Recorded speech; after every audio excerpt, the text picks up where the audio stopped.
tuzamuriye Imana icyubahiro kuko Imana yacu iraturinda, Imana yacu iraturengera, Imana yacu iradufasha, Imana yacu iradukomeza, Imana yacu itugirira neza. Mumfashe tuyizamurire icyubahiro kuko ni Imana isumba byose, ni Imana ivuga bikaba, yategeka bigakomera. Kandi nanone aho muri twongeye kubasuhuza mu izina rya Yesu Kristo. Imana ibane namwe kandi Imana ikomeze kubagirira neza. Ndizera yuko Imana ikomeje kubashigikira, ndizera yuko Imana ikomeje kubabera umutabazi, ikomeje kubabera umufasha ndetse n'umurengezi wanyu wa hafi mu gihugu waburimo cyose. Reka ukuboko kw'Imana kubane nawe, kandi imirimo yawe werekejeho amaboko yawe reka Imana ikomeze kuyihesha umugisha. Imishinga ufite Imana ikomeze kuyiteza imbere mu izina rya Yesu Kristo. Kibisanzwe nge uri imbere yanyu kuri uyu mwanya ni Pastor Julien, kandi twishimira uko mukomeje gukora subscribe n'uburyo mukomeje kubana natwe kuri uru rubuga rwa Grace to You Ministry. Kandi tunasaba n'abandi batari bakora subscribe kubikora kugira ngo dukomeze tugendane neza, kandi ndizera yuko tuzakomeza kubana neza, ibintu bikagenda neza, hamwe n'Imana byose biba bishoboka. Reka uyu mwanya rero dusome ijambo ry'Imana mu rwandiko Paulo yandikiye Abafilipi, igice cya mbere umurongo wa 6. Rwandiko Paulo yandikiye Abafilipi igice cya mbere umurongo wa 6. Tusome mu izina rya Yesu Kristo. Icyo nzi neza rwose nashidikanya nuko yatangiye umurimo mwiza muri mwe izawurangiza rwose kugeza ku munsi wa Yesu Kristo. Icyo nzi neza rwose ndashidikanya nuko yatangiye umurimo mwiza muri mwe ni nayo izabasha kuwusoza. Rero ndagira ngo uyu mwanya mwiza tugendere kuri iri jambo rivuga ngo yatangije umurimo mwiza muri wowe ni nayo izagufasha kuwusohoza. Yatangije umurimo mwiza muri wowe ni nayo izagufasha kuwusohoza. Mbere ya byose ubanze ushingire kuri iri jambo rivuga ngo nshobozwa na Kristo umpa imbaraga. Wumve ko niba uyu munsi uri mu murimo w'Imana, mu byo uzakora byose ko atari wowe uzishoboza kuwukora. Wumve ko atari wowe uzishoboza gutsinda ibizaba byaje kwitambika mu rugendo rwawe. Wumve ko atari wowe uzishoboza gukora uwo murimo w'ivugabutumwa, cyangwa se gukora umurimo wo kuririmba, cyangwa se gukora umurimo wo gusenga, cyangwa se gukora uwo murimo w'ubuhanuzi, cyangwa se gukora uwo murimo wo kwamamaza ubutumwa bwiza bw'agakiza, cyangwa se wo gukora uwo murimo w'ubudiyakoni, cyangwa se gukora uwo murimo wo kubasha kuyobora abandi, cyangwa se kuba umuvugizi w'abandi. Ntabwo ibyo ngibyo ari wowe uzishoboza kubikora. Wumve ko ugomba gushobozwa na Kristo, kuko Kristo niwe uguha imbaraga. Kandi ndizera ndashidikanya ko umuntu Mwuka Wera w'Imana arimo, uwo nguwo agendera mu cyerekezo cy'Imana, akibuka iby'Imana avuganye nawe, akibuka amagambo amuhumuriza yumvishe, akibuka amagambo yamukomeje, akibuka umugambi w'Imana kuri we, akibuka icyerekezo Imana ishaka kugira ngo agenderemo. Kandi niyo ageze mu makuba yumva akomeye, iyo ageze mu byago yumva akomeye, ahorana ibyiringiro bidasanzwe, cyane ko abazi neza yuko umurimo ari gukora atari we wihamagaye kugira ngo awukore, ahubwo ko yahamagawe n'Imana kugira ngo awukore. Ahubwo ndumva neza ndashidikanya ko wa muntu ushobora kuba ari mu murimo w'Imana, ushobora kuba ari kugira icyo akora mu murimo w'Imana, yiyitirira uwo murimo, yiyishira mu bo gukora uwo murimo, ariko atari we yahamagariwe, cyangwa se akawukora yarihamagaye we ubwe ku giti cye, cyangwa se akawukora yishushanyiriza mu bandi, yambaye agahu k'intama ariko imbere ari isega riryana. Uwo niwe ufite akaga gakomeye, ni nawe ufite ibyago bikomeye. Ariko niba uzi neza yuko umurimo w'Imana ukora atari wowe wihamagaye, ukaba uzi ko wahamagawe n'Imana, ukaba uzi neza yuko umwanya urimo kuwukoreramo kubw'ubuntu bw'Imana, ukaba uzi yuko icyerekezo uri kugenderamo urimo kukigenderamo kubera ko ari gahunda y'Imana, aho ngaho ugomba kumva ukomeye, ugomba kumva ubyishimiye. Ni nayo mpamvu ahangaha muri uru rwandiko Pawulo yandikiye Abafilipi yababwiye ngo icyo nzi neza rwose ndashidikanya nuko iyatangiye umurimo mwiza muri mwe ni nayo izawusohoza. Icyo ni ikintu gikomeye cyane. Ibyo uzakora byose ntabwo uzabikora ku bwawe, ntabwo uzabikora paswe ufite amafaranga, ntabwo uzabikora kubera ko ufite ubutunzi, ntabwo uzabikora kubera ko wenda ukennye, ntabwo uzabikora kubera ko wenda uri kumva yuko nyine uwo mwanya ufite akanya ko kubikora. Oya, uzabikora kubera ko ni umurimo wahawe n'Imana, ni umurimo wategetswe n'Imana gukora, kandi nutawukora ahubwo aho ngaho niho uzabasha guhurira n'ibibazo. Ndagira ngo nongere gukomeze wowe mu Kristo uri mu rugendo, wowe muvugabutumwa uri mu rugendo, wowe nshuti y'Imana uri mu rugendo, wowe mwana w'Imana uri mu rugendo. Ndashaka kugira ngo uyu munsi nongere gukomeze. Ntabwo ugomba gucika intege cyangwa se ngo usubire inyuma. Nzi yuko hari ibintu byinshi bishobora gutuma usubira inyuma, bishobora gutuma ucika intege, bishobora gutuma wumva wihebye, bishobora gutuma wumva ugize ubwoba, bishobora gutuma wumva mu bitekerezo byawe ibintu bikuvanze, wumva mu rugendo urimo wumva waruvamo. Ariko ndagira ngo nkwibutse neza yuko iyaguhamagaye ni Imana yo kwizerwa. Iyatumye uyu munsi witwa uwuriwe uyu munsi, iyatumye witwa umuririmbyi uyu munsi, igatuma uyu munsi witwa diakoni, igatuma uyu munsi witwa pasiteri, igatuma uyu munsi witwa umukristo, igatuma uyu munsi witwa runaka mu murimo w'Imana. Iyo Mana niyo kwizerwa. Ifite ukuntu izaguherekeza mu rugendo rwawe, ifite inzira izakuyoboreramo mu rugendo rwawe, ifite ukuntu izagushoboza mu rugendo rwawe, ifite ukuntu izagukoresha mu rugendo rwawe. Ahubwo we vuga ngo Mana ndashaka kuba igikoresho cyawe cyiza, Mana ndashaka kuba intumwa yawe nziza, Mana ndashaka kuba umwizerwa imbere yawe. Vuga ati Mana ndashaka kuba igisonga cyiza.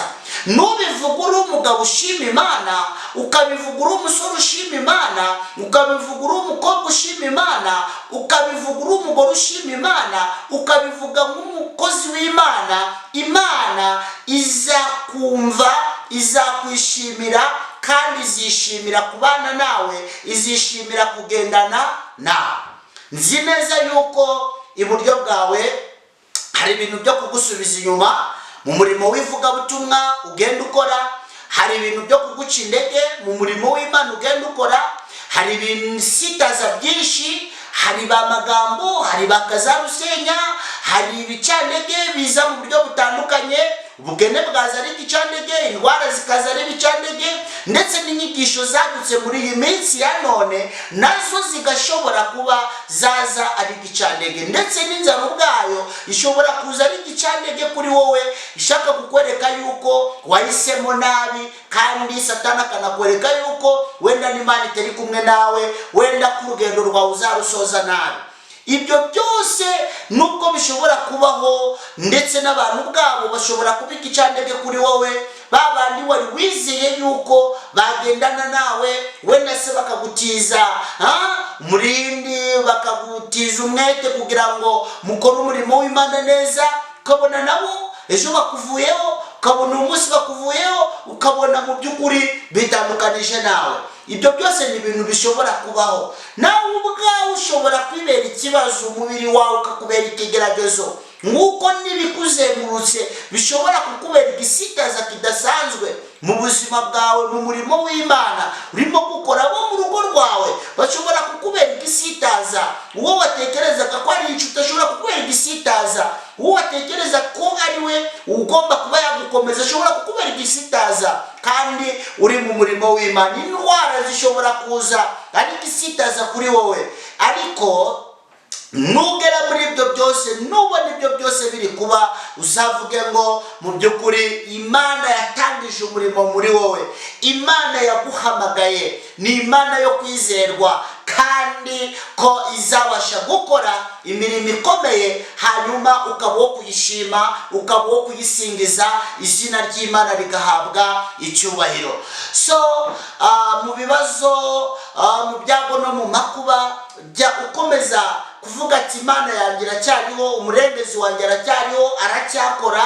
Mu by'ukuri nubwo aka kanya bitameze neza, ariko ejo bizagenda neza. Uyu munsi sinkomeye kubera ko ndi guhura n'ibintu byinshi binca intege.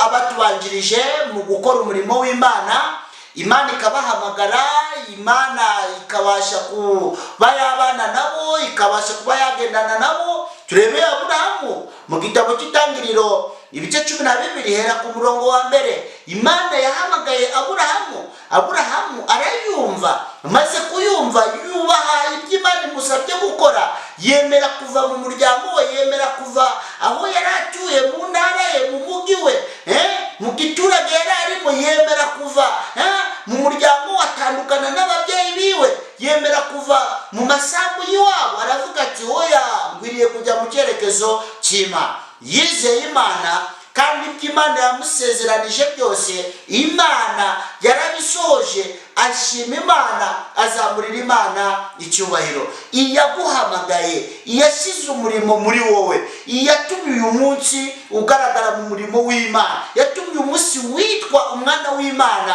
Hari abantu benshi hano hanze barimo gushavura, hari abantu bariho badafite ibyiringiro, ariko ukumva ufite ibyo byiringiro. Hari abantu babayeho badafite icyizere cy'ejo hazaza, cyo kubaho ejo hazaza. Hari abantu bariho ariko badafite ubugingo buhoraho. Hari abantu bariho bari kugendera mu isayo y'ibyaha, ariko ukaba utari muri abo ngabo. Iyo Mana buraho agakwiriye kumva uyizeye, uyishimiye, uyinezerewe, ndetse ukavuga ati Mana, nzakora umurimo wawe kugeza ku iherezo ry'ubugingo bwawe. Icyo kintu ukakishimira, kandi ukanavuga ati Mana, nzi yuko ushobora byose, ndetse nzi yuko ibyo ndarabona mu buzima bwanjye, ibyo ndarabona byiza mu mibereho yanjye, umugisha ndari nakira mu buzima bwanjye, aka kanya ndumva ngufite nubwo ndari nawushikira, kuko kwizera kurarema. Tugomba kwizera Imana yaduhamagaye ko ari Imana nzima ishobora byose. Wikangwa n'abaguca intege, wikangwa na babandi bigaragara yuko hari aho bafite wenda aho bageze, ahubwo witinya. Woreba gusa iterekeza Imana yagushizemo, yaguhamagariyemo, hanyuma uharanire kutava mu rugendo. Niba uri mu itorero, hama mu itorero, senga Imana. So ukomeze kureba Imana yonyine, kuko niyo kwizerwa, izagufasha kandi izakugirira neza. Nitureba Paulo yemeye umuhamagaro w'Imana. Iyo tureba mu byakozwe n'intumwa ibice 9, urasanga ko Paulo yemeye umuhamagaro w'Imana. Paulo yemera kwigishwa ijambo ry'Imana, Pawulo yemera kwizera Yesu Kristo nk'umwami n'umukiza wiwe, yemera kubatizwa mu izina rya Data twese n'iry'Umwana n'iry'Umwuka wera. Pawulo nyuma yaho imbaraga zose yakoreshaga, wenda ari kujya gutoteza abana b'Imana, ari kujya gutoteza abakristo, byarangiye Imana ifashe izo mbaraga, noneho arahindukira azikoresha mu murimo wayo. Pawulo yemeye kwinjira mu ivugabutumwa kandi aryinjiramo mu by'ukuri nta kindi kintu asize inyuma. Pawulo yahagaze nk'umuntu wahamagawe n'Imana, yahuye n'ibyamugaragaje byose, ariko Pawulo ntabwo yigeze atezuka, yakomeje kwibuka yuko afite umwenda wo gukora ivugabutumwa, yakomeje kwibuka yuko afite umwenda wo gukomeza gukora ibyo gukiranuka. Kandi koko Imana mu ngendo eshatu yakoze azikorera hirya no hino zivugabutumwa, Imana yagendanye nawe, aho gufungwa yarafunzwe, aho gutukwa aratukwa, aho kwinjira muri gereza yagiyemo, mu by'ukuri kugeza igihe asoje urugendo rwe neza, arusoza ashima Imana, arusoza yumva nta pfunwe afite mu buzima bwe bwose, cyangwa se mu myaka yose yaba yaramaze akorera Imana. Rero ni byiza niba waremeye kwinjira mu muhamagaro, witinya ibizakubaho, ahubwo izere Imana ndetse n'imigisha y'Imana, izere imbaraga z'Imana, izere ubushobozi bw'Imana, uvuge ngo Imana yanjye iri kumwe nanjye kandi izangirira neza. Witezuka kukuba mu mugambi w'Imana, wigira ubwoba rwose ngo urekure, oya wirekura, komeza utere intambwe ku yindi, ibyanone ndetse n'ibyejo Imana izakurengera kandi izagufasha, Imana izakugirira neza cyane. Ijambo ry'Imana iyo tureba muri Matayo ibice 9 umurongo wa 9, turabona ko Yesu Kristo yageze aho Matayo yakoreraga umurimo we wa buri munsi. Yaramubwiye ati ngurikira. Matayo nta kindi kintu yakoze, yafashe icyemezo cyo gukurikira Yesu Kristo. Nitujya kureba n'izindi ntumwa zitandukanye zakoranye na Yesu Kristo ivugabutumwa, yagiye zisanga ahantu hatandukanye, ba Petero, ba Andereya, abo yagiye ahura nabo ahantu hatandukanye. Mu by'ukuri umuhamagaro wagiye uza kuri abo bantu mu buryo butandukanye. Rero ntawe Yesu yahamagaye aramwangira, yarabahamagaye baremera, baramusanga, abana na bari 12 bakagenda bahindura abandi kuba bigishwa ba Yesu Kristo, kugeza ubwo mu by'ukuri Yesu yapfuye arahambwa, ku munsi wa gatatu arazuka, yiyereka abigishwa be, abana nabo mu gihe cy'imitsi 40. Nyuma y'imitsi 40 Yesu Kristo ajyanwa ajyanwa mu ijuru. Ijambo ry'Imana ritwereka neza yuko mu byakozwe n'intumwa ibice 2, Umwuka wera ahantu bari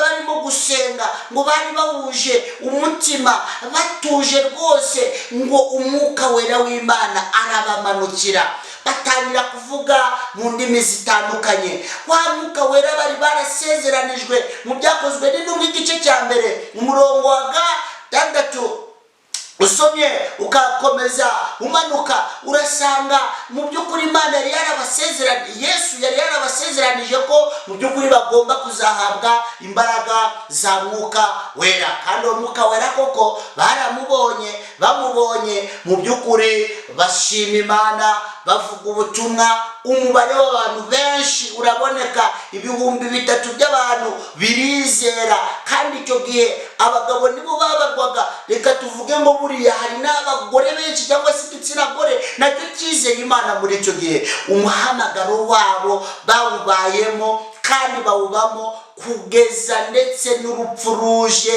baremera bapfa urupfu rubi, ariko bapfira muri Yesu Kristo, batavuye kuri Yesu, banamba ku gakiza kabo. Ijambo ry'Imana mu Batesalonika ba mbere ibice 5 umurongo wa 24, Abatesalonika ba mbere ibice 5 umurongo wa 24, ijambo ry'Imana riravuga ngo ibahamagara niyo kwizerwa no kubikora izabikora. Ibahamagara niyo kwizerwa no kubikora izabikora. Iyaguhamagaye aho waba uri hose kugira ngo uyikorere, izere yuko no kubikora izabikora. Izakurindira mu rugendo, izaguhera umugisha mu rugendo, izakubera byose, izakubera ineza, izakubera urukundo, izakubera ibyishimo, izakubera amahoro, izakubera intsinzi, izakubera agakiza, izakubera umutabazi mu rugendo. Wumve yuko iyo yaguhamagaye izaguha iherezo ryiza.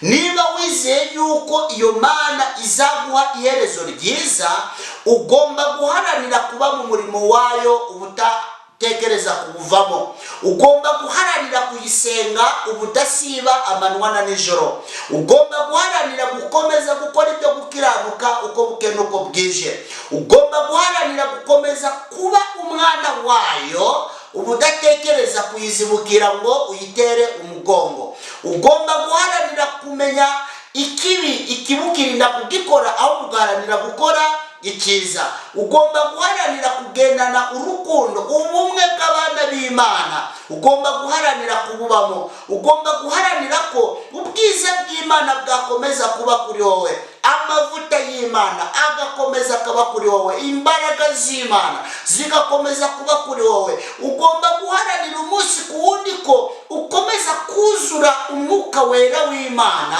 kandi uwo mwuka wera w'Imana ukamureka kugira ngo agenge ubuzima bwawe, akuyobore mu izina rya Yesu, aguhanire gukora ibyo gukiranuka mu izina rya Yesu Kristo, kandi ibyiringiro umunsi ku wundi bigakomeza kuba muri wowe. Ibyo byose nushobora kubibamo wizeye neza yuko iyaguhamagaye ariyo kwizerwa no kubikora izabikora, ntabwo uziheba, ntabwo uzabaho ufite ubwoba, ntabwo uzabaho utinya imibereho ya none cyangwa se imibereho y'ejo, ahubwo uzabaho wizeye yuko Imana yaguhamagaye iri kumwe nawe, ko kandi izakomeza kugendana nawe umunsi ku wundi, kandi ikazaguha gusoza cyangwa se kurangiza urugendo rwawe neza. Nabizi neza yuko ushobora kuba ugenda uhura n'ibikukurusha, ugenda uhura se n'ibintu byo gutuma unanirwa mu mutwe, ugenda uhura n'ibintu byo kugutera ubwoba, ugenda uhura n'imikasiro, ugenda uhura n'ibiguca intege. Ariko nubwo ibyo byose biriho, vuga ngo ndafite umuvugizi, ndafite Imana nzima, ndafite Imana ishobora byose. Hari ibyo yambwiye, hari ibyo yavugiye mu ijambo ryayo, hari ibyo yatangaje kandi ndabyizeye. Nzi ko ndazakorwa n'isoni, nzi yuko nzatsinda, nzi yuko nzabona imigisha, nzi yuko nzatererwa iteka niyo Mana yamamagaye. Komeza ukora umurimo w'Imana, komeza ube mu bukristo bwawe, komeza ugendane indangagaciro za Gikristo, komeza urinde umuhamagaro wawe. Nibizakugerageza byose uzavuge ngo Imana yampamagaye niyo kwizerwa no kubikora izabikora. Komeza wizere ko Imana izaguha umugisha, ibyo utarabona uyu munsi ko uzabibona, kandi cyane cyane uharanira kuzasoza urugendo rwawe neza, kandi ukazarusoza ufite n'iminyago uzageza imbere y'Umwami wacu Yesu Kristo wa munsi nugera. Reka Imana ikugwiriza ibyiza, reka Imana ikugwiriza amahoro, reka Imana ikugwiriza imbaraga, reka Imana itesha agaciro ibikurwanya, ibigusenya. Reka Imana itesha agaciro ibigukasira byose, ibiguca intege mu izina rya Yesu Kristo. Reka Imana ikubera umufasha, murengezi ndetse n'umutabazi wawe. Reka Imana ikubera inkomezi aho uri hose, urwego urwo ari rwo rwose waba ukorera mu murimo w'Imana, mu mpano yawe, muhamagaro wawe, muri minisitiri ukoreramo. Reka Uwiteka agushigikire, agukomeze, akurinde satani, akurinde abarozi, akurinde abadayimoni, kandi aguhe kuzabona iherezo ryiza, kandi ugihumeka umwuka w'abazima. Imana ikomeze kukwishimira no kukunezererwa, ikomeze kukunezeza, kandi iguhanagure amarira warize amanywa na nijoro. Reka Imana ikubere byose ibyo tubigusabiye twizeye kubw'ubuntu bwayo, mu izina ry'umwami wacu Yesu Kristo. Amen.